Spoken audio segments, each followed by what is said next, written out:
In this video, I will show you how to use Perplexity AI to quickly turn long, complex text into clear and concise bullet points. I'll start by navigating to the Perplexity homepage where I can easily input my text. I'm going to paste a lengthy article regarding the constant evolution of artificial intelligence and ask the tool to extract the core ideas into a bulleted list. Once I click the arrow to process the request, the AI quickly organizes the content into distinct categories such as business applications, healthcare impact, and ethical challenges.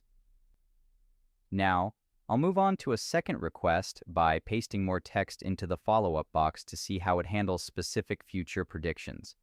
I'm asking for a summary that highlights how AI will transform various sectors and its broader impact in the coming years. The resulting list is excellent, showing detailed transformations across education, healthcare, and city infrastructure in an organized, easy-to-read format.